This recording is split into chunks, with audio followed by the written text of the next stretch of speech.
Okay, there we are. We're live. We're having issues, but we're live because, oh, you little monsters. Oh, crap. Oh, they've done it again. Honestly, the juvenile delinquents, as of April 1st, have hit the age of 3. And somebody was goofing off over here of the kitties and knocked my Rollo printer off the shelf. And I was late getting here, my friends, because Aragorn is missing. You know, the airhead of the twins, he's missing. So, welcome to this overstuffed house, where moments of frazzled chaos seem to be the norm. All right. Man, they have messed up my Rollo printer paper. Now, where's my printer? The printer is still on the floor. It's not good to pick up electronics by their cord. All right. This back on its shelf as much as possible. Get on there. And I will figure out reloading it later. But the little jerks. Oh my goodness. So, how is everybody? I know I don't have everything angled right yet. I did not have a chance to properly set up because I went searching through the basement for Aragorn to see if maybe, just maybe, maybe he was down there. Anytime laptop that you want to turn on would be great. But Aragorn went missing. And he's the one with the smooth brain, you know? The one that's a little bit of an idiot. I think he got out when the visiting nurse was here for my brother. That's because we've searched the house. He's not in house. And he always follows me room to room to room. So I know he's not in the house. I have walked around the block. We've driven around a couple of blocks. We've looked high and low, and he doesn't meow. He makes little chirpy noises. So it'd be hard hearing him. But no sign of him. And the last time he got out, he was hiding on the front porch and underneath the bench because he was scared. This time he's not anywhere. He's not on the property. I saw Frodo hop over the stockade fence, a 6-foot tall stockade fence. Frodo cleared, no problem. I went over there and I'm looking through the slats because there's a couple of little gaps. Well, I thought Frodo maybe found his brother. No, Frodo found a chicken, a big chicken. You don't want to mess with that, Frodo. So I kept calling him until he hopped back over the fence. And then grudgingly, he was so upset. I dragged him into the house by the scruff of the neck. I don't want him messing with a chicken. That would be bad. Why does this say?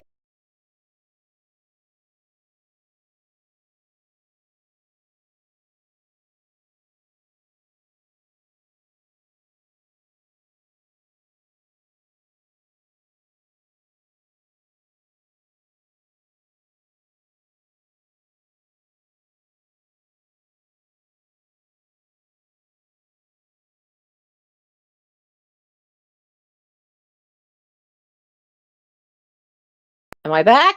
I'm back. Oh, for the love of Pete. I don't know what I touched. It's been that kind of day. It's been like that all day.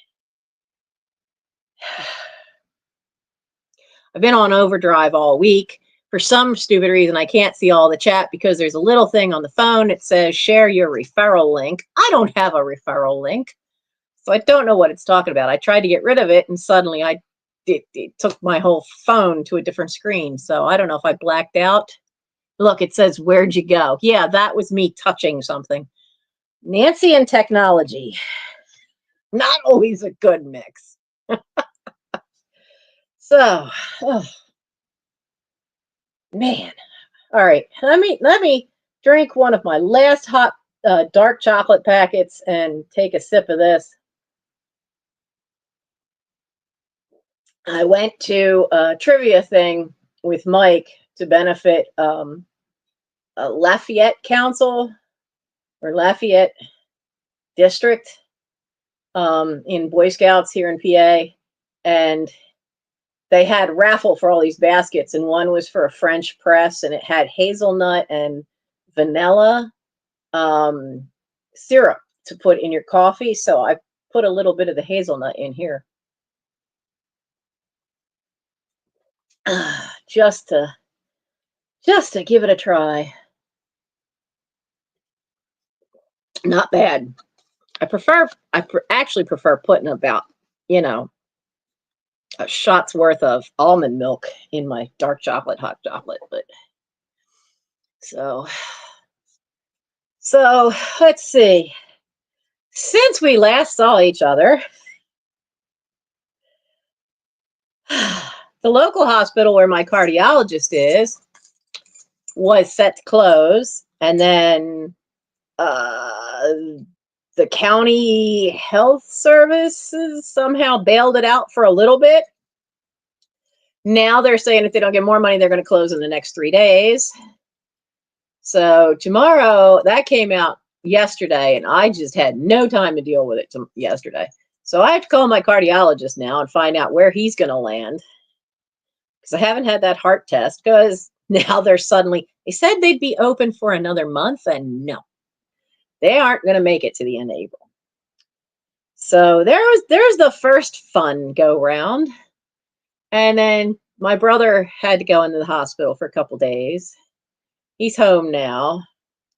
The one kidney's still only 50%. Potassium skyrocketed again. This time, so did the sodium. His platelets were all off. They only gave him 1 pint of blood, I think. He's still quite pale. They should have just topped the sucker off. They should have just topped him off with fresh blood, because he's still very pale. But because of that, he's still very weak and very shaky. So he can't really be left home alone for an extended period. Mike and I both, I was so looking forward to going on this camping trip this weekend, and I can't go now because Gary's just not recovered enough to really be left home alone all weekend. So I'm not going on the trip to Camp Rodney for the weekend. And it would have been my first one in a couple of years, and the boys were excited and I was excited, and now I can't go. But Mike's going, and it is where we're going to go to summer camp. This would have been a chance to check it out first, and without it being packed full of kids. So that's the news up to now. It is advancement time for Scouts. Last night we managed to squeak through. I think we barely managed to get enough parents to do border reviews, and so we managed to get, the one group got 4 kids through, because 2 of them were for 2 ranks, which you can only do in the lower ranks in Boy Scouts. And then the other one got 3 kids through, or did they do 5 and 4? I think they did 5 and 3. The one with more experienced people got 5 just through, bang, bang, bang. And then, but they also stayed late to do 1 more. And then the other group got 3 done. So we got 8 more done, some of them little ones. That still leaves me with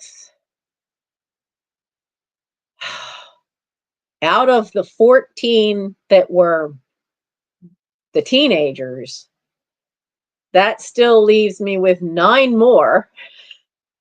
No, not 9. We did. The twins haven't had theirs. Tyler's not had his. He did have his, so him. So 8 more. 8 more that I have to get through in the next 2 weeks. The problem is that behind them in the lower ranks and the brand new scouts, there's 25 kids. And we've only gotten through maybe 8 of them.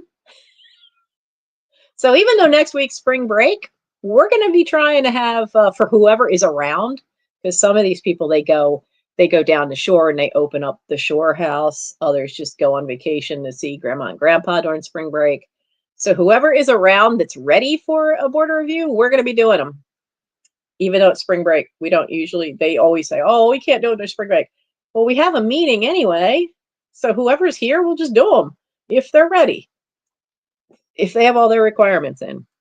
Because otherwise we're going to be trying to do what, 28 kids? 20, at least 22. I think the list I saw said 22 kids. We can't do 22 kids in one night. There's no possible way. Because even pushing it, the best you can get is if they start on time and can crank right through it. The best border you could do is get through 5 kids in a night. That's the best they can get through. But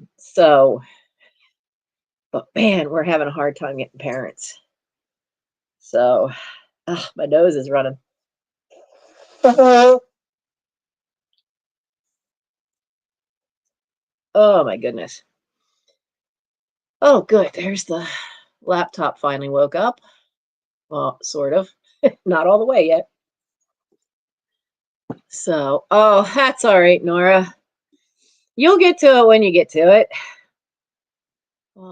But the fun today was the fact that after Gary's visiting nurse was here, I realized at about dinner time that I hadn't seen Aragorn, and he usually follows me room to room. It's weird doing a live without him sitting over there on that box, but we can't find him. Mike and I have both searched the house twice each. We've been outside multiple times around our own yard. I walked around the block. We've driven around a couple of blocks. Nothing. We can't find him. I don't know where the poor boy is. And he keeps trying to get out, and the storm door out front is breaking. On old storm doors, there's what looks like a piano hinge, and it goes the whole length of the door. But that's so old that the hinge is literally starting to rip off at the top, and it's getting further down. So the door now doesn't shut all the way unless you pull it shut. And the cats found out that they can push that very easily now, even though it's a heavy door, to get out. And I think he got out while I was outside, because while she was seeing Gary, I stayed out front and started. She commented on a seedling from the red maple tree, and I asked her if she wanted it. She said, could she? And I was like, sure. So while she was with Gary, I dug it up, put it in a plastic pot from out of the basement, and then started working on part of the walkway, because the shade of the maple tree, the red maple, has almost killed a lot of my mother's German bearded iris. We used to have about 20 different colors. I think I might have 6 left. And so I needed to move the few that have survived. I haven't moved the 3 that have survived along that row yet. But I started breaking it up because we were supposed to get rain on the weekend. So I have the seeds for annuals for shade. So I thought, okay, if I seed them now into the ground, before all the leaves come out, they'll have enough light to sprout, and then I should have some wildflowers growing there.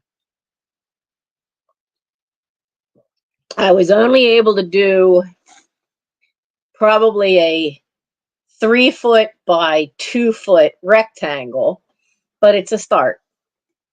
And then I walked around the side yard to count how many, four, what it has to be, it has to be 4 yards square. So, you know, I forget how they wrote it, but anyway, it has to be like 2 yards deep, 2 yards wide, squared, um, for an environmental science requirement for the boys, where they have to do a study of a wild section. My whole yard's wild. Um, so I was taking a look at what plants were there that I could recognize, because they will have to figure out all what's in each section and what's invasive. And so I was figuring it out and getting ready for that, and figuring out how I could divide it up between the 8 boys who need this, because they need 8 different sections then.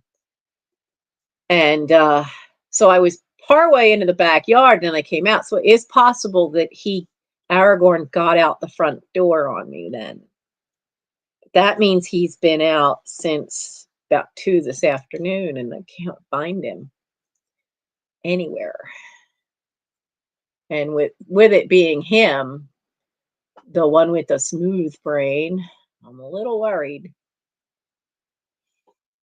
So, but no sign of him. In other news, the doctors finally come out of the hiding in the dining room, because I brought her in when we had this bad storm come through, and I just found her in the basement.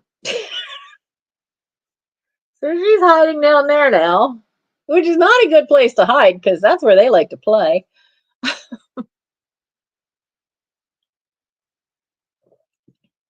She comes out in the evening, and she sits in the dining room window, up on the big windows. There's a bank of windows. It's like up about this high from the floor. And she sits in the window and she goes, out, out, like she wants out. That's the sound they make for out. And I'm like, I can't get you out unless you come to a door. Nope. She can't open those windows. Pretty sure Dad, the last time my father painted them, I'm pretty sure he painted them shut.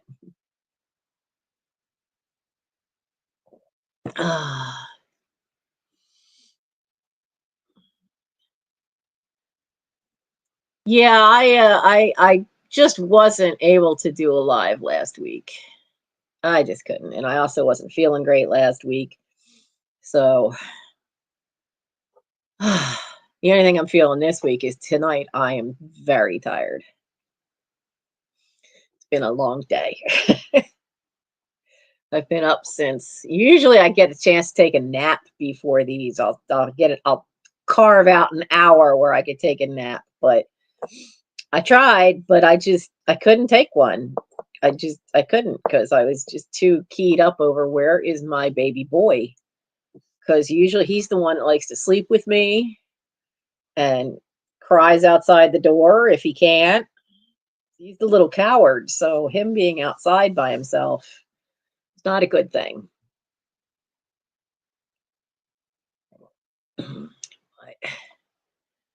Okay, what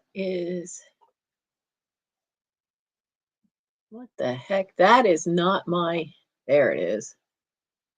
Where is YouTube? Oh, wait. Turn the volume off so I can read the chat, because I can't read it too well on this phone. This old laptop is so slow. Like molasses on a December morning. Oh, let's turn that volume down. There we go. So how is everybody out there of my night owls doing? Is anybody working on any special projects or reading any fun books?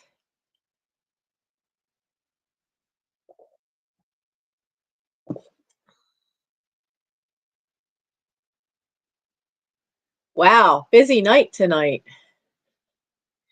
the lives popped up, and there's like 1, 2, 3, 4, 5, 6 other lives of some people who never normally do lives on Thursday night.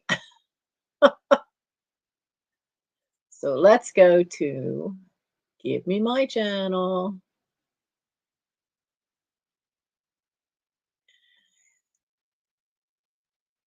Oh, come on. Go to my channel. Hi, Mike. Oh, no.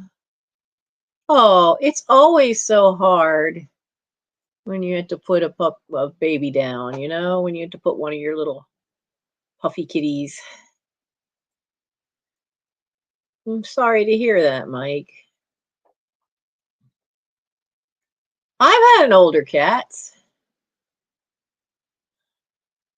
I've had an older dog, too.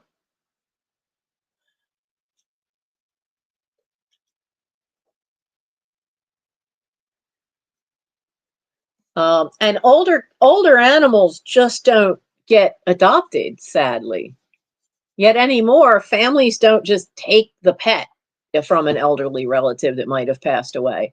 That's how we had Verona. We had a long-haired dachshund because I'm allergic to short hairs, and we went just to look, just to keep Michael happy. I mean, Michael wasn't even 18 at that point. I don't think he was even, I don't even think he was 16 at that point. No, he couldn't have been. And, but it was after my mom had died, and Mom died when he was 13. So we went just to look because we were both having a sad day. And here was this sweet little thing. And Mike sat down on the floor by the door of the pen that she was in. And she just stuck her head up as he quietly talked to her. And the person who worked there at the local SPCA said that's the first time she's reacted to anybody.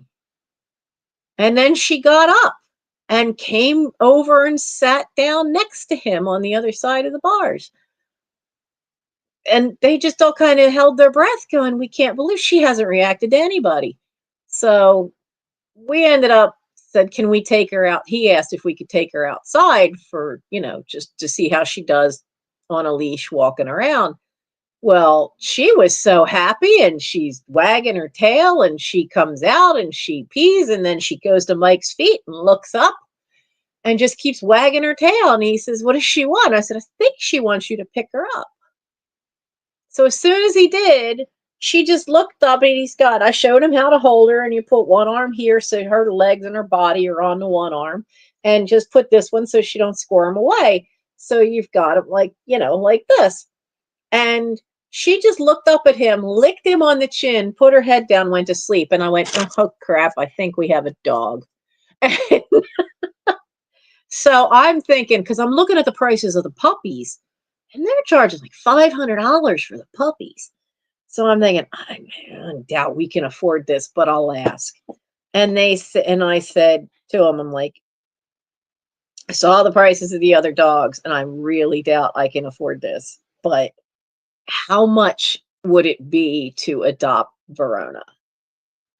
And she looked it up. She goes, well, she's a senior dog, and your son's the only one we've seen her react to in a positive way at all. So she'll be $50. Okay, done. We both pulled out our wallets and we're counting out, fives and ones and tens on the counter to see if between the two of us, because I didn't have the full wallet with me that day. So I had literally come out of the house with some cash and my license, and that was it. So we pulled enough together, and we had it. And it was funny because they were so happy to see her have somebody she reacted to. So, but we didn't have her for long. That is one thing to understand. If you adopt a senior pet, you really don't know how long you're going to have them. We only had her for 2.5 years, but we gave her the best 2.5 years she possibly could have.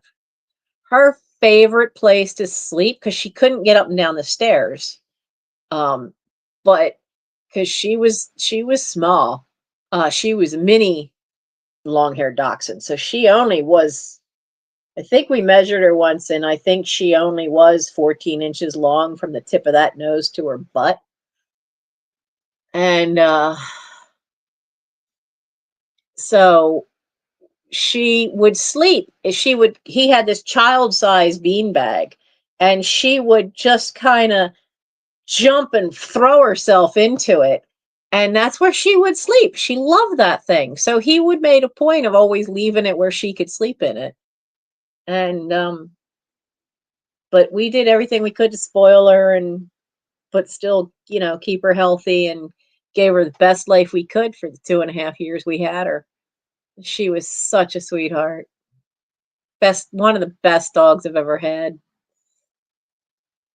But now the cats I've rescued and had, we had Big Daddy in the house. That was a senior cat that was a stray cat that I got so used to me, and actually just became so gentle that we were able to bring him in. Um, Big Daddy, Big Daddy was this gnarly old Tom that had been through a lot. He was a white puff ball with one gray front leg, but he was absolutely so happy to have a home. But we only had him a year and a half. It was only a year and a half. I don't know how old he was, but they don't. Feral cats don't live as long as cats that are inside. So, and that have people, you know. Oh, oh, Lou. Yeah. That's what Lisa from Flippin' Crazy is going through, is that her kitty, she's lost, just last year, she lost three of them in pretty close succession, and she's down to just two kitties in the house. But the hard part is that they're all about the same age.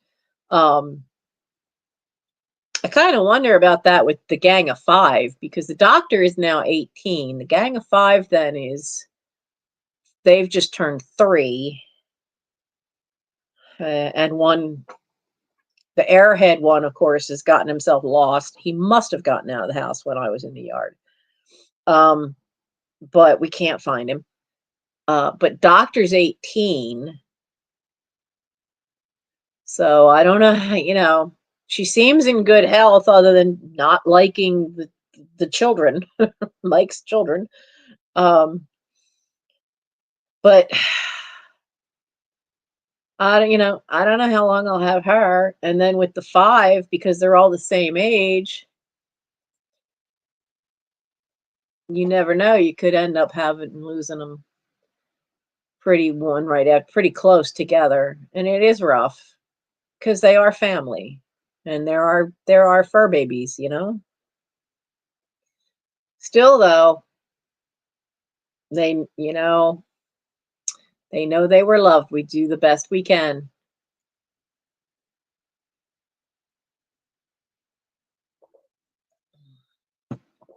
Ah, fogged up my glasses.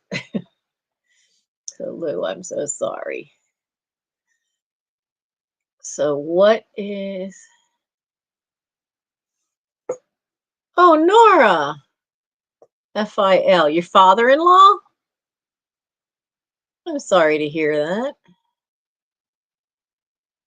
And Warren's here. Hi, Warren. Oh, you're working on a themed learning center.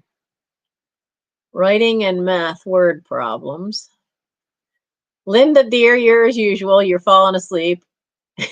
That's okay. Oh, my goodness. So Before I came downstairs, I was answering another email from a scout who was sending me merit badge requirements. Oh, I used to get upset over taps, and then I joined a scout troop that sings taps. I didn't even know it had words. I knew the tune, never knew it had words. But when we do chow circles at the courts of honors, we do the big circle at the end of the court of honor, and there's a song, brightly dawns the light of day. What's it? Brightly something the light of day, as our campfire fades away, silently each scout should ask, have we done our daily task? Have we kept our honor bright? Can we guiltless sleep tonight? Have we done and have we dared everything to be prepared? And we sing, there's a tune that goes with that. But then we go right into singing taps. And that's how we end our court of honors. And I never knew until I joined this troop. Army. Oh, and a Vietnam vet. Yeah, my brother Steve was a Vietnam vet. He was stationed on the Iranian border at a relay station for radio orders. Said they'd get their orders in from teletype, and then he'd have to decode them and then recode them and then send them into Vietnam.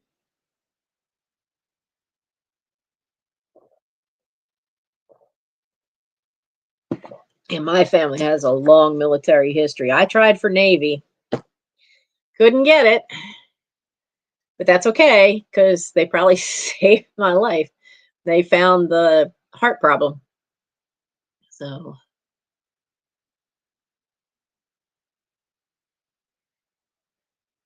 day is done, gone the sun. Day is done, gone the sun. From the lakes, from the now I can't remember.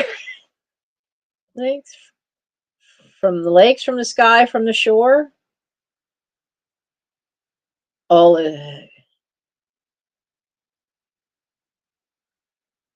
I just remember the last line is all is well, safely rest, God is nigh. That's the last part of it.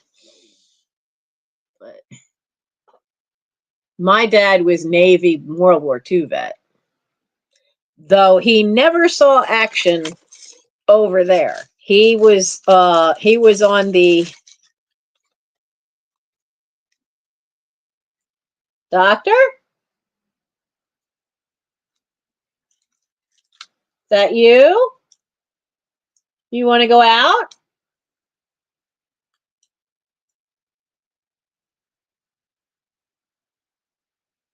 Nope. And no Aragorn noise. Damn. Where is that boy? He was what they called the what the heck did he call it? He said he was on the liquor run. That was one of the terms he had for it.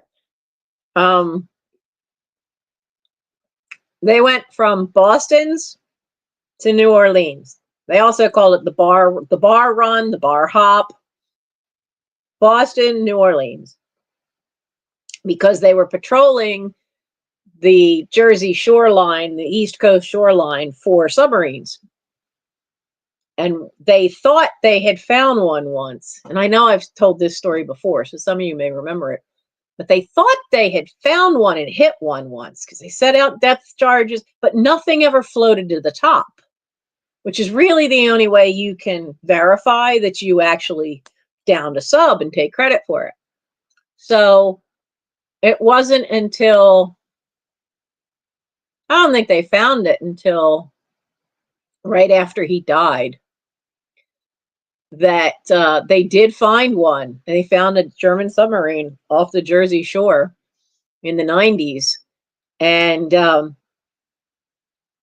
It was the area that they said that, and it was I think they credited it to the ship he was on, which was the USS Greenbrier. So he was on that, and that was their duty, to just monitor the East Coast through the whole war.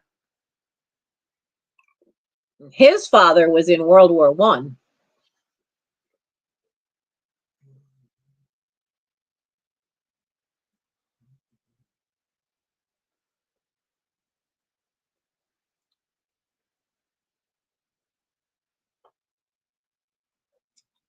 My mom had a cousin in the Air Force in World War Two. He was a pilot. He didn't make it back. The only thing we haven't had in the family is a Marine. But then it didn't matter if you were Army or Navy. In this family, they all had the same joke about Marines. You know what Marine stands for, right? My rides in Navy equipment. Yeah.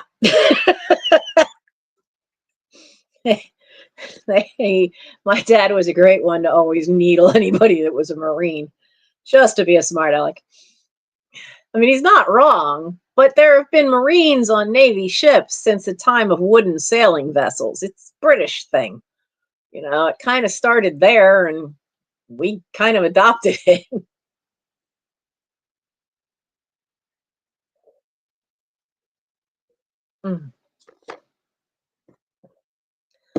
I needed that hot chocolate. I definitely needed that dark chocolate. So I have not done much in here. No, if you notice though, look, it's all cleaned off and the pile's lower. I have gotten that much done. It's just so hard in April. I mean, I'm getting emails and text messages from scouts or parents on a daily basis right now. We are officially over 50 scouts. And there's one patrol. It's a small patrol. There's only 5 kids in it right now. And one kid is fine. The other 4, are not where they should be. But the assistant scoutmaster for them, he's had some work issues, so he hasn't always been able to be there. And we just don't really have enough ASMs to pinch hit. To not, because everybody's assigned except for me. Everybody's assigned to a patrol. I don't get assigned to a patrol because I'm overseeing all of the teenagers as far as mentoring them about their advancement. So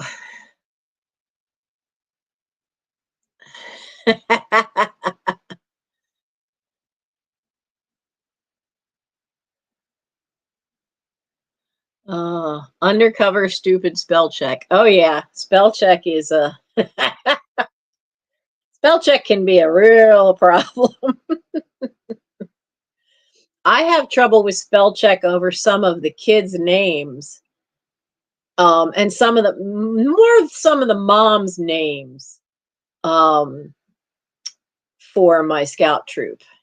A few of the kids, because the twins, their names are Indian names, from India, because that's where the parents are from.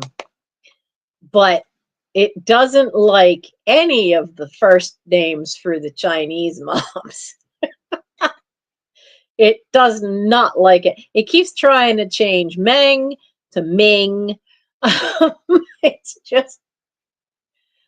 just having issues every time. It wants to change all their names. It's like, no, you can't do that. And some names you would think it could get, but it's still, for the longest time, I think it finally fixed it, but for the longest time, it didn't like the name Jarvis, Jarvis. It did not like Jarvis for the longest time. It also doesn't like Jessie. The male spelling of Jessie is Jesse. If you put an I in it, that would be Jessie for a girl. Now it's the opposite for the name Leslie. Leslie used to be how they spelled Leslie for a male. Leslie Howard, the British film actor who died during World War II. He's probably the most known male Leslie. But if it was for a girl, it was Leslee. And my friend Leslie, the one who has the chickens and the horses and the dogs that I'm going to be taking care of for a week, sometime in June or July, hers is spelled the female way for British, Leslee. And everything tries to correct that spelling. And she had a horrible time at the DMV. The first time she went to get her driver's license, she had an awful time. Oh, I keep forgetting to do that, Lou, that you can save things into your dictionary. I do forget to do that. Oh, that's acetaminophen. I don't need that. So I actually got my stuff. I had some stuff from Temu come, and they used some service that I finally had to ask them to send me it again because the service lost it. I don't know where that brick house 215 was that they delivered it to, but it is not my house, and it's not East 24th either, because that house has aluminum siding all over it. So I don't know where they delivered that package. They lost it. So Temu sent me the whole thing all over again, and then gave me a very nice credit. And one of the things I got was something I was going to send to those of you who have the paid memberships. And I thought I had ordered enough, but no, I ordered that. Here, the thing only let me get 2 random ones. So for some stupid reason, they sent me the exact same owls, 2 of the exact same ones. They had this really cool thing, and they look like the emojis I picked for the night owls, for the memberships. So I thought, this will be great. I could give you guys a treat. No. No. So I have to wait and get 2 more because I need 4. And so that was a surprise. That did not work out the way I had expected. But they made sure that when they sent the replacement stuff, they did not send it through the same GoFu. Yeah, GoFu. Go find your package. GoFu Express, I think it was called. That did not work. So, I'm sorry. My brain is just not all together there tonight. I'm so tired, yet at the same time, I'm also worried about Aragorn. Because he doesn't meow, he just kind of makes little tiny noises. Even Arwen, who never meows, at least when she had gotten out that one time, we heard her, but she only meowed once. So we kind of knew she was in a certain area, but maybe stuck back in all the overgrowth. But because she wouldn't meow a second time, we just weren't sure. We couldn't find her, and we were trying to find her at night. But she showed up without her collar. That's something I don't have to worry about. He's already gotten his collar off once. just fighting with his brothers. So even if he got stuck, the collars, I never put them on tight. I always make sure there's enough finger width that if they really had to pull it off, they can get it off over their heads, so that we don't have any problem with them being caught somewhere with a collar. But he shouldn't even be out. We had a warm snap, and that crazy snap in towards the end of February, and it was like 60 degrees here. And we had the door of the storm door window down a little bit at the top, but only like this. And he leaped trying to get out the window. He just wanted to get outside to follow me around. He's not allowed outside. So that's what I think happened is he had to have gotten out since the door is getting more broken. So I'm just worried and I'm tired. Still plugging away at the books I have. I haven't gotten far on them because I've been working on so much Scout stuff. Because I've also had to do summer camp merit badges. That was a challenge. We're taking 44 kids to camp now. Oh, hon, I have shaken the treat bag all over the house. Michael took it outside, was shaking it as he walked around the block, as he walked around the yard. Some of the cats that came were not the ones he wanted to see, but at least he recognized the ones that came. He actually got Jack and Snowball to show up and come near him, so he had treats. But I'm sliding again. So it's not like him not to come for treats. Absolutely not like any of them not to come for treats. So I don't know. Because if he got out, that's the only time I could think of that he got out, which means he's been out since about 2 this afternoon. And I noticed it about 4 that I hadn't seen him. So I don't know. He's not in the house. And good Lord willing, he'll show up. Because before I go to bed, I'll go outside again and see if I can call him and see if I get any noise out of him. See if I can find him. Because he is the baby boy and he's bonded with Gimli. But the only time I've really known him to try to get out is if I'm out. But I was in the backyard this part and then came back up, and maybe because I wasn't talking to anybody, he didn't know where I was. I don't know. At least I know we haven't seen him in the road anywhere. Like that's always on my mind because this is gets to be a busy street in the morning, and then in the afternoon when people on the way home from work, it gets to be a very busy street. And every once in a while you get some wahoo that doesn't pay any attention to stop signs or the fact that it's a residential neighborhood. So that's partly why I'm so nervous about him being out there somewhere, because he's nowhere in the house. I mean, I even went down to where there's a spot in the basement where there's just all this dirt. There's foundations sunk for the 1935 part of the house, but there's just this room filled with dirt. And that's when I found out the doctor was down there. She was back in there, probably using it as a litter box, but he was not there. So, oh my goodness. So, but let's see. So books I'm working on, it's still the same thing. I have 30 pages left on the book by Dr. Lazio from the Hoarders TV show, Laszlo. I was reading her book. I've got about 30 pages left and that's done.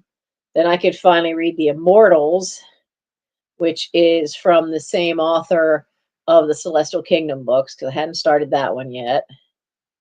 I'm still plugging away at that Charles Dickens book, Our Mutual Friend. I think 900 pages. So he's so timid. I don't know if he's found a little honey. And most of the cats I've found in the neighborhood have all been males. Oh, wow. 24 toes? Man, those must have been some interesting looking paws. What is it? Polydactyl? Is that the word for when they have that many? When they have more than the regular amount of little thumb thingies on the paws, or little beans. So I think it's more likely that wherever he's at, because he is kind of timid, that wherever he's at, he's hiding because he's scared. And if he got near any of these outside tomcats, the batch that's out there now, other than Snowball, they're not fixed and they're territorial. So my worry is, did one of them chase him? And he, in a panic, not know where to go? You know, that little idiot. Of all the ones we always worried the most about getting out, finally did it. He finally got out there. But we'll see, because Arwen disappeared. She was gone this same amount of time, and then after alive, I went out on the kitchen porch and called, and suddenly she come running across the yard to me. So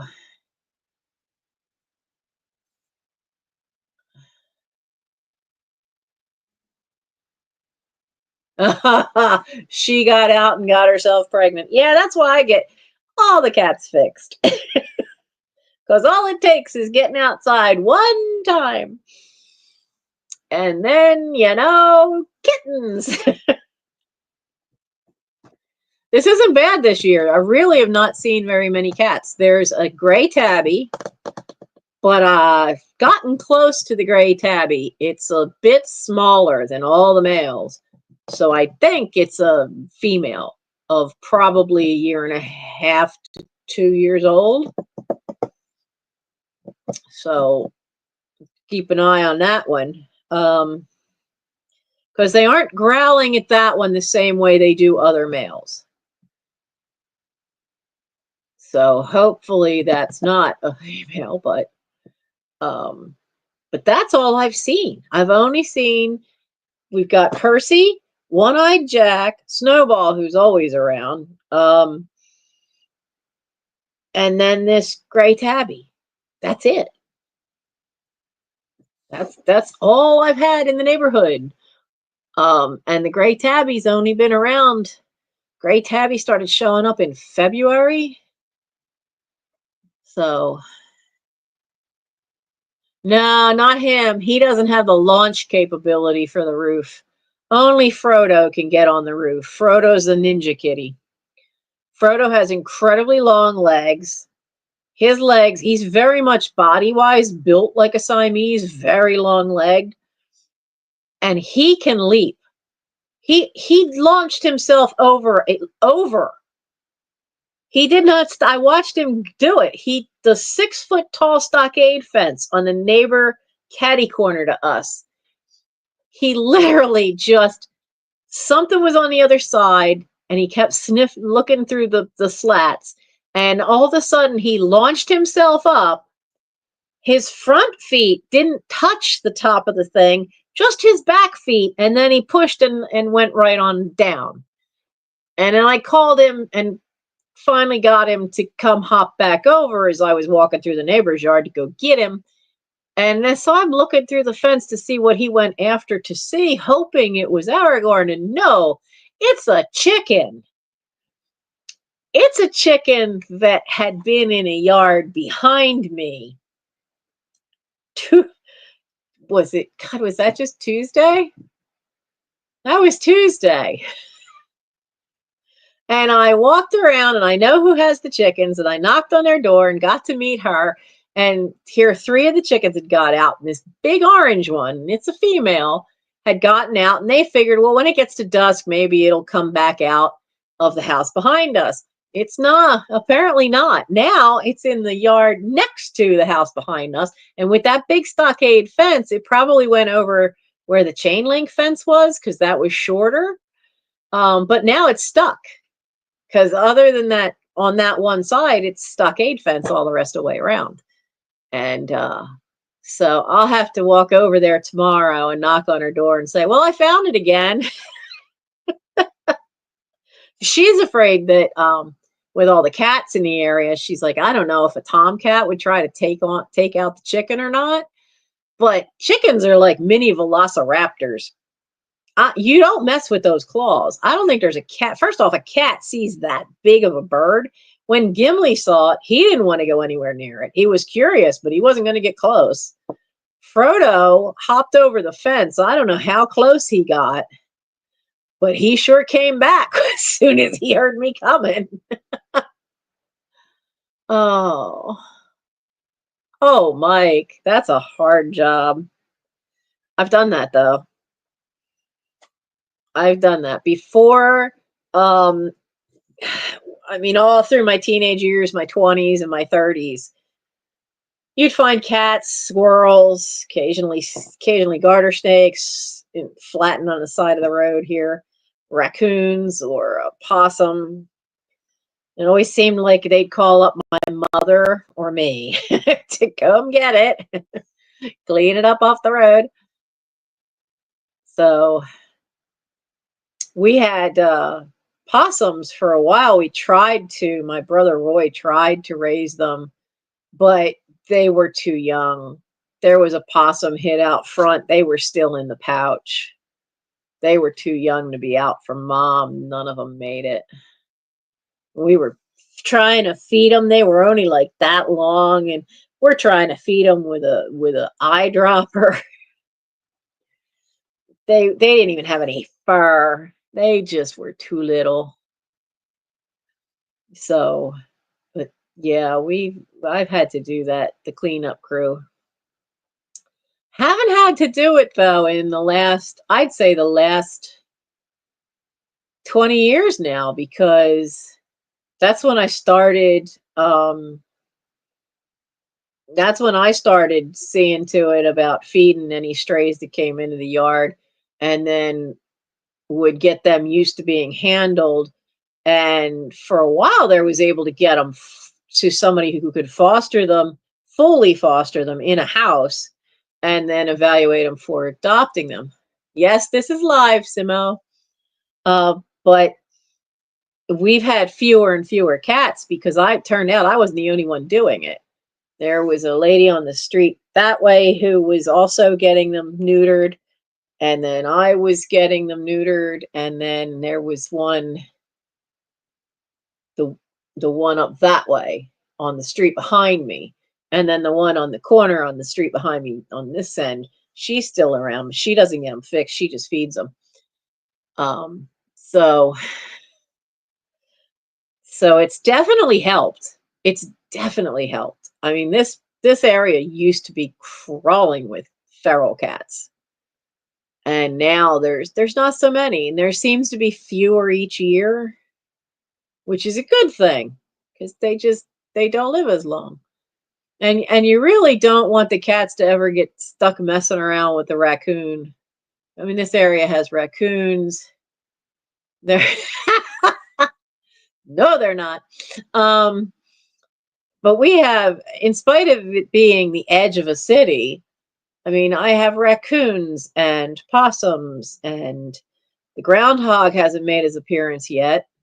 Any day now, I'm going to look out the window upstairs bathroom and look down and see him in the yard eating all the clover in the grass. But he overwinters underneath the neighbor's shed, so he'll be up and about any day now. So we have the groundhog. I've already smelled skunk once during one of the lives. I could smell the skunk. It was a little early for that. So we get that, and then what, 2-3 years ago? I'm trying to think, it was before the pandemic. It was before the lockdown. The deer were across this, two deer were across the street. Where did deer come from? Where? So, yeah, I might be on the edge of the city of Chester, but definitely get all the wildlife around here. I tell my Boy Scouts about it, and they're like, "What? Why would you have?" Oh, and yeah, the fox. Though since they tore down the big house down the street, the 1800s mansion, and did all that construction, the foxes moved. The alligator's buried in the backyard. Um, I have not seen foxes around because I think the construction just might have scared them enough to make them move then. Technically, Lurch was not an alligator. He was what was called a caiman. Same family, but of reptiles, but they don't get as big by about 2 or 3 feet. They wouldn't get as long. Back in the 70s, it was legal to sell them as pets. It's not legal now. And somebody who one of my brothers knew in school had bought one without telling his parents, took it home, and mom went, no. So he gave it to my brother Roy, and Roy brought it home, said, Mom, can I keep it? And my mother said, sure. What's one more animal in the house? Now she's figuring this thing was going to die in the first winter. No, Lurch lived for a couple of years. I think he had Lurch for a full 3 years. But Lurch ended up living in a bathtub. Thank God we have 2 bathrooms upstairs. Only one has a shower, but both of them had bathtubs. And he would thrash around at night in the tank because he was getting too big for the tank. And Roy smacked it with the side of his hand and he broke the glass on the tank. And so it was a big fiasco because mom's calling everywhere, and the zoo wouldn't take it because they'd already had 6 of them that they had taken in because of people having these things as pets, and then they get too big and then they don't know what to do with them. So they'd had no room for another one. The SPCA said they couldn't take it because the gas won't even kill it. That they can't put it up for adoption, but they also can't euthanize it because the gas just puts them into hibernation mode, just puts them to sleep. So she asked them, well, can you at least come move it? So they came, and they're up there. Now, this is in a 3rd floor room with a sloping roof walls. And they've got this 6-foot long pole with the noose thing on the end to catch it.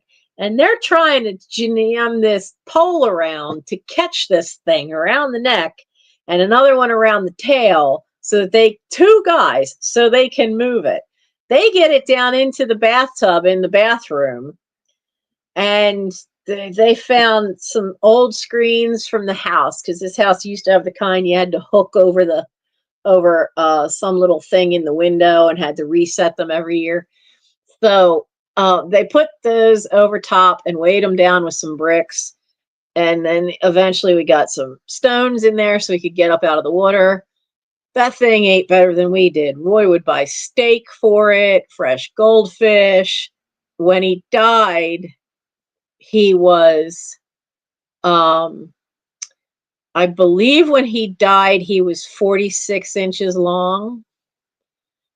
But he lived in the bathtub for at least a year. But it started getting to where you'd hear him crying, this little whimpering noise. And we don't know exactly what killed him, but I had talked to somebody once. We were at the Philadelphia Zoo, and one of the reptile keepers was there. And had the chance to ask him some questions about keeping one, and they said that it probably died from stunted growth because they will normally get to being, 5 or 6 feet long. And but the problem is that they'll grow as big as their container, their enclosure. So if they don't have the space, the problem lies in that their body will stop growing. It'll grow slower, but the organs don't. The organs keep growing. And so eventually they're getting bigger and bigger, squeezed into a tighter and tighter abdomen. And so that poor little thing. So he passed away. So he's buried in the backyard somewhere over to the right of the magnolia. Most of the other pets were buried where the dogwood tree was. So they were mostly over here. There's a reason I will never, ever, ever read Stephen King's Pet Cemetery. My parents bought this house in 1962. 1963. And then I came along in 1965. If they'd have come in 1962, they could have had the property next door as the side yard, which it would have included an apple orchard. But Lurch, and yes, he was named after the butler in the Addams Family. But Lurch was by no means the only unusual pet that's buried out there. Tahi was out there. Tahi was a squirrel monkey. There are numerous fish, snakes, cats, dogs, turtle, possum, a couple of possum babies, 1 or 2 squirrels that didn't make it after being kicked out of the nest with deformities. What else is out there? Because my mother figured out at one point in time that she had 6 kids in this house and 24 pets, and fish tanks only counted as 1. Hi, Melody. So yeah, there's a chameleon, rabbit. Oh, 2 rabbits, at least 2. Yeah, definitely 2 rabbits. Because the teeth marks from whatever one that was allowed to live in the house are in the kitchen woodwork. Mine was not, so Patches had to be in a pen out back. We went on vacation and came back and found out some dogs were in the neighborhood and they ripped the chicken wire apart and killed the poor thing. So there's 2 rabbits.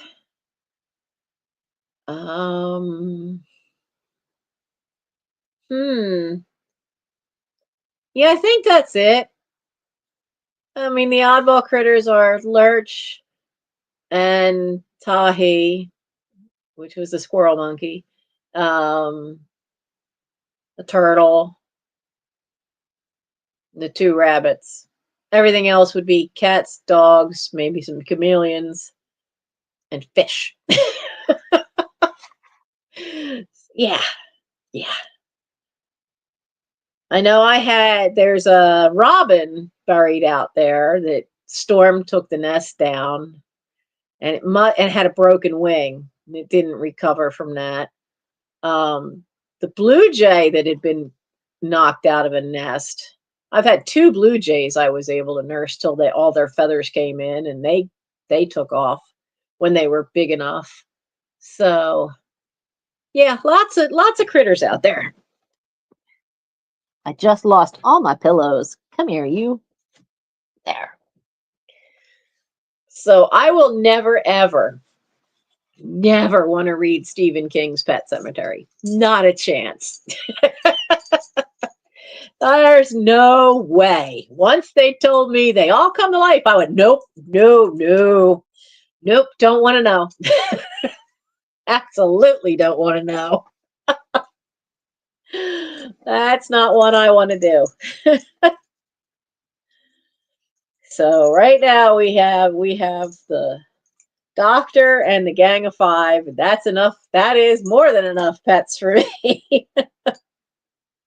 We don't need anything else. Someday I'll have a parakeet. I would have always wanted to have a parakeet. But other than that, yeah, I hear there's a movie. I tried watching the Cujo movie and I just couldn't because I just kept laughing. I mean, it's a giant Saint Bernard chewing on car tires as if they were a toy. And I just kept laughing. Wait, there's 2 pet cemeteries? Well, that is the Hollywood way, isn't it? If we make one and it makes any kind of money, then we got to make another one. Why do you think there's 3 poltergeists? Each progressively worse than the previous. The first one was good. Second one, not so good. Third one, completely way out there. Yeah, there, yeah. Grease was so good, they made Grease 2. Grease 2 is awful. I only just recently found out there's a website called List Challenges. And you can even make your own lists, and they can be about anything of movies, books, television shows, records, artists you like. There's all kinds of lists. And they have the big categories are travel, movies, books, I think music, and then other. I think that's how they have it broken down. And I only recently found out you can actually vote. You go through and you can see how many you know and click it off, and it'll give you your percentage and where you are in the rankings for the people who have used that list. But I didn't realize it. I never looked at the tabs across the top before, and there's one that says vote. And I found out you can actually vote on the same things on that list. So of course, the ones with the most popular votes are number 1, and you can see how they're ranked. I have skewed more than one of those things because I've seen some really crappy B movies. I mean, especially when you get into if they do the old school horror movies, the Vincent Price, the Peter Cushing, the Christopher Lee, you get into those movies. Peter Cushing, Boris Karloff. You get into those. I've seen a lot of those. And they'll have them mixed in with some other movies, and I'm like, nah, this one. Of course, I'm vote. And then I go into the vote part, and I'm like, yeah, vote for this, vote for this, vote for this. Because I don't just vote for I did one. Is stuck in my tooth. I did one for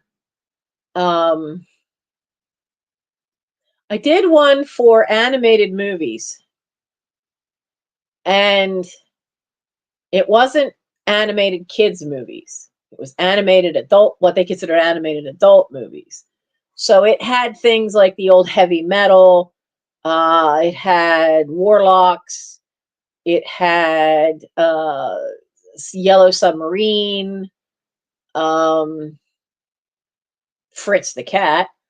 Had a couple of those they were kind of off color, but most of them were ones. But it also had all the Studio Ghibli.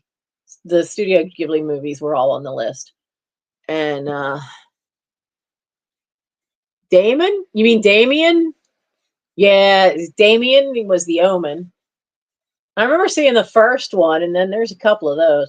But I was doing this one list, and it said Jaws, and it was all about movies about animals, and had Jaws on there. It has Jaws 1, 2, and 3, and I'm like, there were sequels? I never knew there were sequels.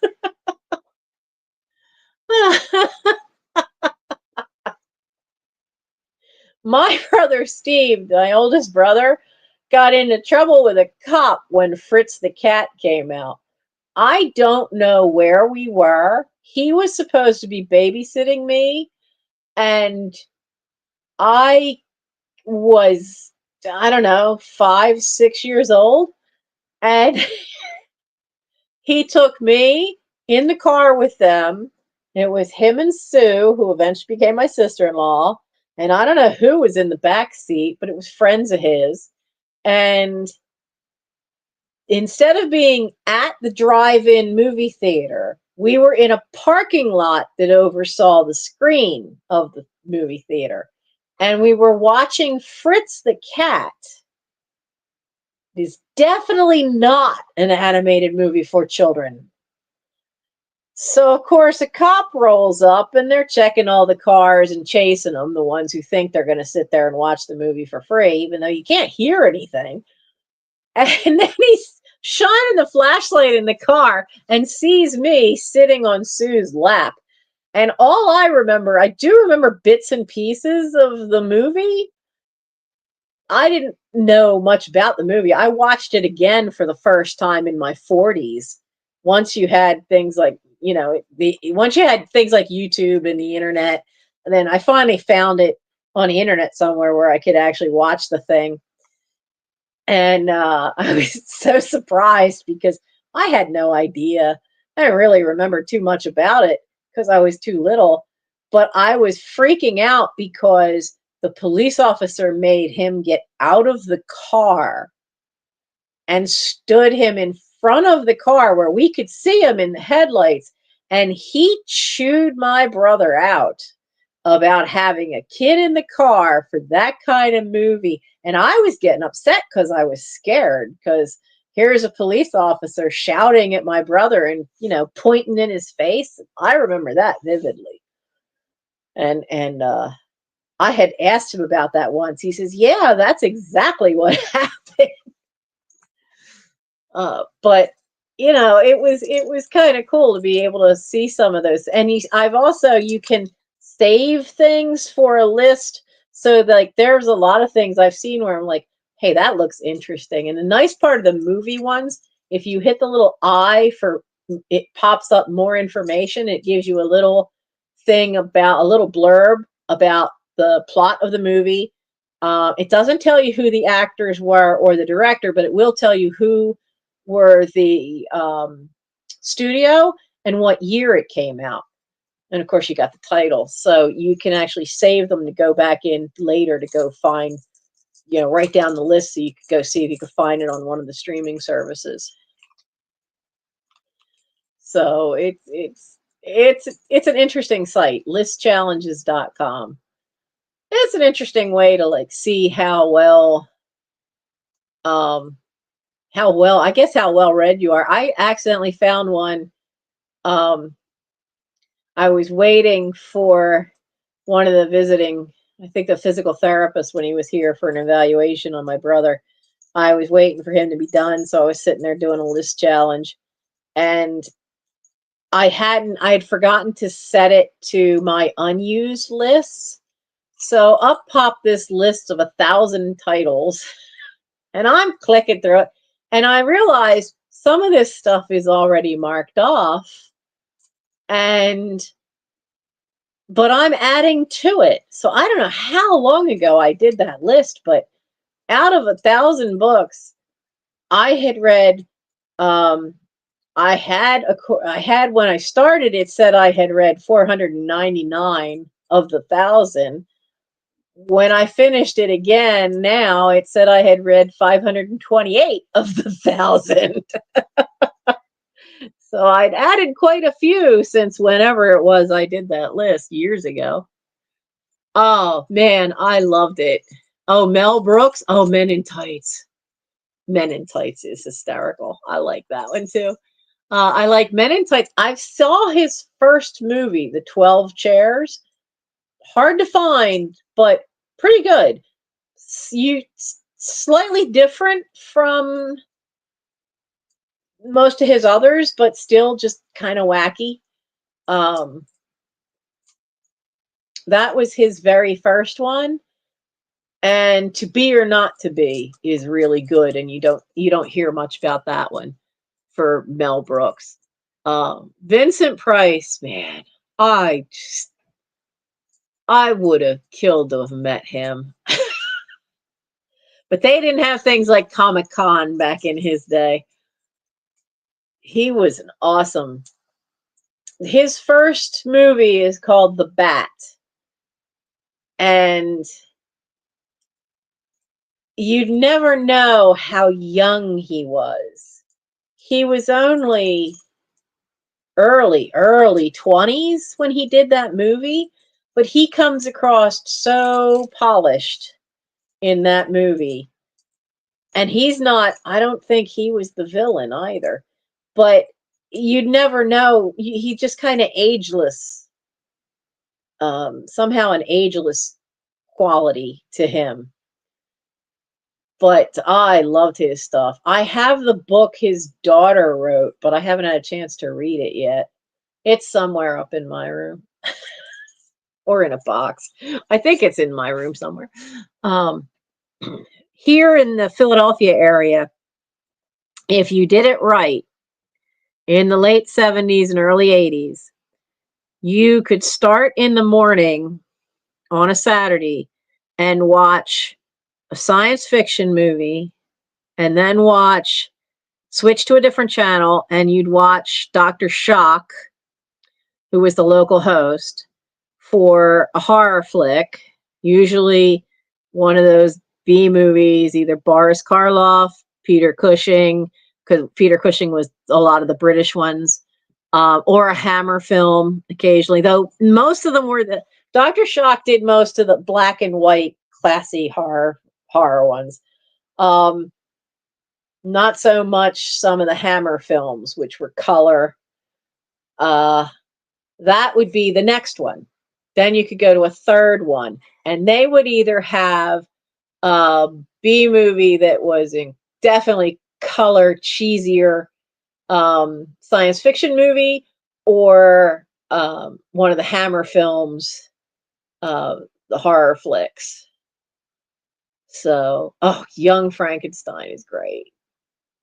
I liked History of the World Part 1. There are some sections of that just put me on the floor every time. He's not done Part 2. He's talked about it several times over the years, but he's never done Part 2. So, Blazing Saddles, that's another one of his. I mean, Young Frankenstein, Blazing Saddles, and History of the World Part 1. Those are probably the big three you hear about the most of his movies. But he's also got To Be or Not to Be, which is the only movie he ever did with his wife. And the 12 Chairs, like I said, that's even harder to find. That was his very first one. Blazing Saddles, you just don't hear too much about sometimes. It depends. And then you got to find out which version you get, because they really chopped that one up. Hi, Gimli.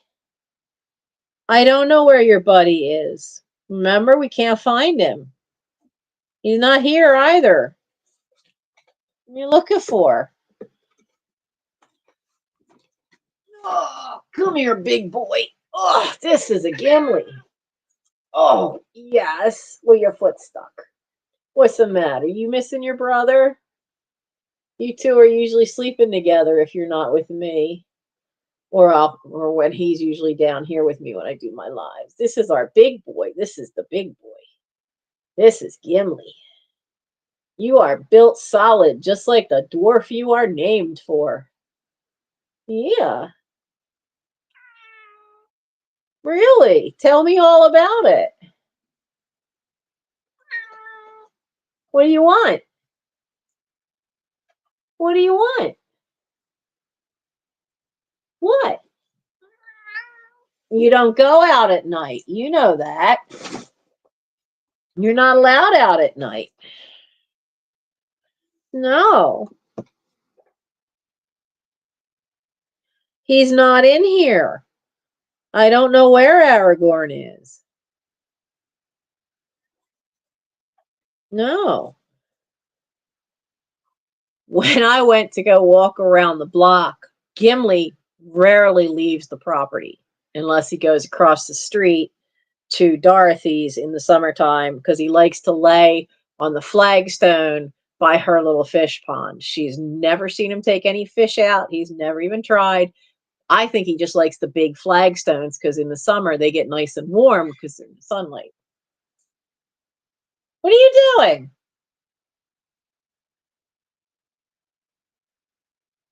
You're not going out that door. I can hear him. He's smacking the front doorknob of the front door. He's not allowed out at night because he's an all black cat. I'm just afraid of if he tried crossing the street that nobody'd see him. I mean, his mother was all black too, and she got waffled in the daytime. So Morgan Le Fay, she wasn't even a year old when she had these guys. She tore apart the screen on the porch door on the playroom to the wood porch out here, and she just was too feral to stay in. What are you doing? I think he's trying to climb something, and he is way too solid and heavy for that. He is built like a tank. Maybe. Gimli, is Aragorn out there?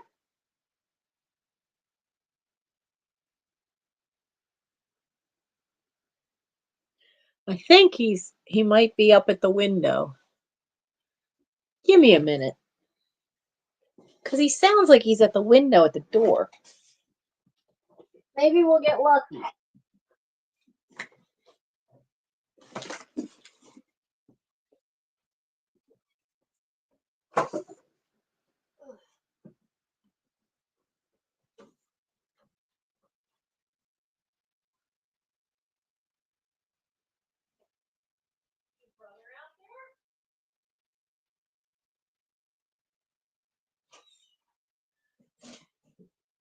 No. Raining. No. Raining. No.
No. No. No. Raining, you can't go out there.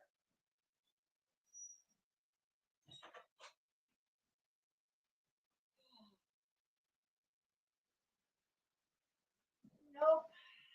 Damn it.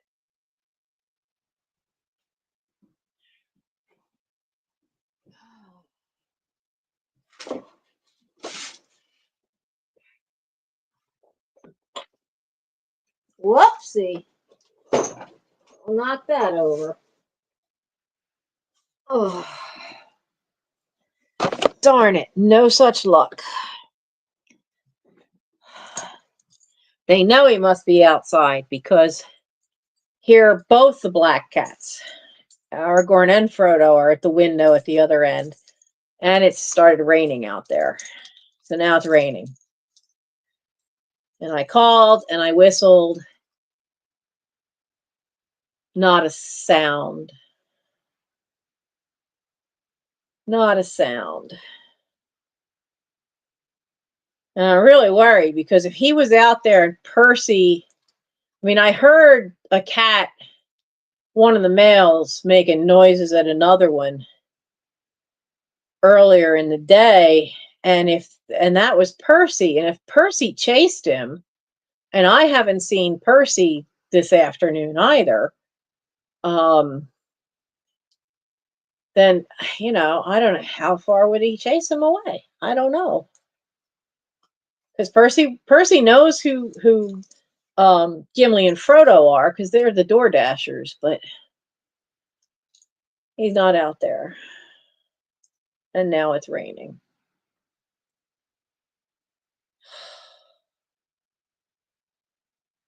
He's such a little twit, and he's so timid, and this is not good. He's not the one. He is not the one to want to have a cat get lost. We've always kind of worried about this. And he's not microchipped. He does have a collar on, but I don't have a collar tag for it. And he's not microchipped. At the time, we only got 2 of them microchipped because we didn't think we were keeping all 5. We thought we were just keeping Gimli and Elrond. And then it became apparent that Gimli and Aragorn are a bonded pair, which is why Gimli is upset too now. So and then we've had 8 adoptions fall through for Arwen and Frodo. And after a year, well, at that point, then they're family, so you're keeping them all. So the Frodo is the tough one because he was at a person's house. But the grandmom showed up and freaked out because he was an all-black cat, so he came back to us again. So they're family now. Still no sign of him, though. And it's quiet out there. There's no cars or anything, so you could hear if you heard anything, but it started to rain. I hope he has enough sense to be in shelter somewhere. I'm not so sure about that because he's a bit of an airhead, but just keep hoping he turns up. I mean, Arwen was gone overnight and didn't show up till the following night. So hopefully he's somewhere close enough we can find him. But I guess I'll be walking around a larger section of the neighborhood now tomorrow, seeing if I can track him down. But yeah, he's not out there. Our little boy's not out there, so.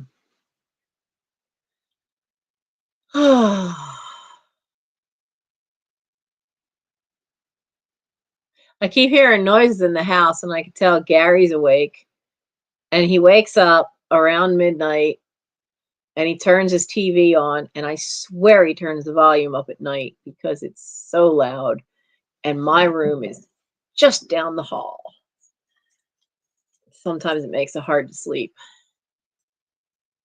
And somebody's got zoomies, but that sounds like an Elrond.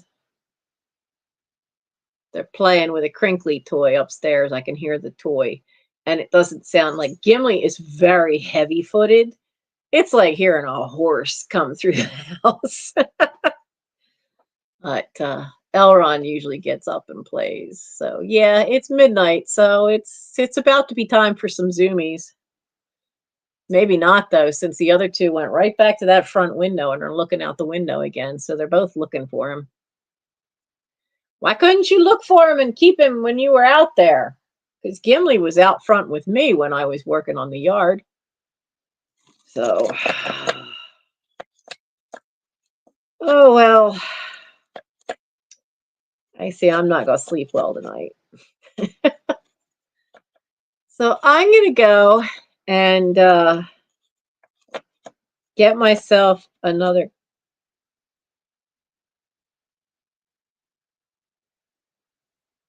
The heck was that noise? Which one of you idiots is near the doctor? Come on, leave her alone. That's what I heard. I heard hissing. One of them's trying to be stupid and get up close to the doctor. She will have no parts of them. You'd think after 3 years they'd get it. That, well, the first year she was kind of calming down until Aragorn was the one who jumped on her back. She has arthritis down her spine. And after that, nope, she spent all of the winter, all of last summer outside sleeping, and she has a shelter on the porch. And yes, I've looked in those already. He's not hiding in any of those. We'd have found him by then. But she got scared then again and won't go near any of the kittens, which has upset poor Arwen, because all Arwen wants is, to have another female to be close to. So I'm going to go, because after all the talking at Scouts last night and all the shouting today and calling for him, my throat's beginning to hurt, and I'm going to start cracking and losing a voice soon. So I'm going to go for tonight. Next week should be a live sale. And I have to check my emails because I still have a package here. I hope I didn't miss the email of the payment. I'll double check that one, and now that I have, I do have some Scout stuff I have to read, but I'll finally tomorrow be able to do some work on Tosh, on this overstuffed house stuff, because I've gotten stuff every single day for the last 8 days. I have had nothing but Scout paperwork all day, every day, because we've had to do. No, he's not under the cars. I went up and down the street, shining my flashlight from my phone underneath every car along the street, and anyone that was near enough up a driveway. We're the only house that doesn't have a driveway, so we have to park on the street, and he wasn't under any of them. So no luck there either. I did think of that maybe he's hiding under a car. So, but I'm just beat. Last night was patrol leader conference, and Mike couldn't be there because he had to work for council office. So he had to be at a troop up in the district that he takes care of. And so he expected me to run the PLC, and I just laughed at that, because I ended up having to run the border reviews, because the person who's supposed to run the border reviews from the committee for the troop had to be the committee person to sit on one of the boards, because they have to be parent volunteers, and you have to have at least 2 parents volunteers, but you have to have one committee person on a board.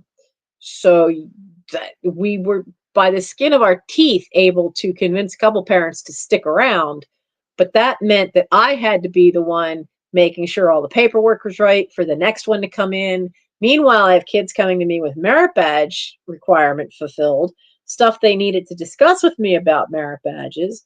Also trying to fill in the gross sheets so that they can have a border review, and then have a Scoutmaster conference too. And it just was like juggling a lot of balls in the air. And then, of course, I have parents coming and asking me questions about other stuff and about summer camp merit badges, because that just got done over the weekend. So it just has been, I have been firing on all cylinders for the last 8 days, with usually only 6 hours of sleep a night. So I'm really beginning to crash and burn here. And him being missing is just not helpful. So, but next week will be a sale, and that's all I got for you right now. I know I'm not the most polished YouTuber out there, but that's all I got for you right now, guys. So I will see you next week. And you know what? I forgot. Remember I said I was going to put up the drop sale of some kits, craft kits and stitching kits, and I can't find the file. I thought it had uploaded, so I deleted it from my phone. I was sure it had uploaded. Now I can't find it on my channel, and I deleted it from my phone. So I have to film it all over again, because I thought, yeah, for the last 3 days, I thought I had it up. I had it, and then I thought I released it for the paid memberships to get it for 24 hours first, and then release it to the public. And I went to release it to the public and realized I can't find it. But I'd already deleted it from my phone. So I have to refilm that and get that up there and going. So Mike's going away on the trip this weekend, so I will have time that I'm not having to double do stuff with him, because he's been trying to help with all this paperwork too. But having the summer camp stuff and board reviews hit the same month is not usual.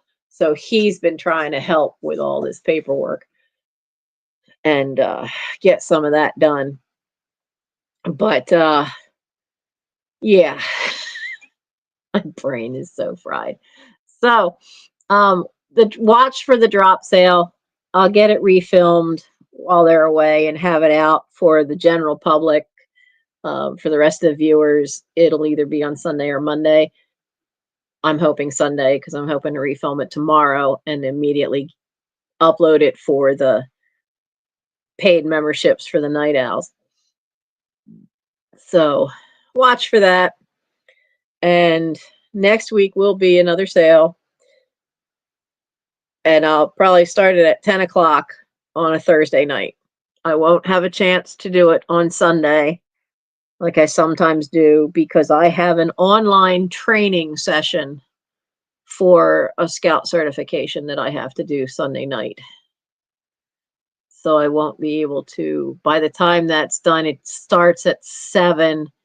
It doesn't end until 10. It's a 2-hour session. It's a 2-hour class, and I have to do it for certification. So I'll see you next week. Have a wonderful weekend wherever you are. Stay safe, stay dry, and for some areas, stay warm. Who was it that said they'd had snow? Sugar Britches? She's in Ohio, so, lake effect snow might come down that far. I don't want any more cold weather, because we are done. Heating oil tonight will be the last night for any heat. And then I got to turn it off, because if it gets any lower, then it's going to gunk up the nozzle, because it'll burn itself out. And then you got to pay all that extra money to have them prime it. So we're ready. I'm so ready for spring. Good night, everybody.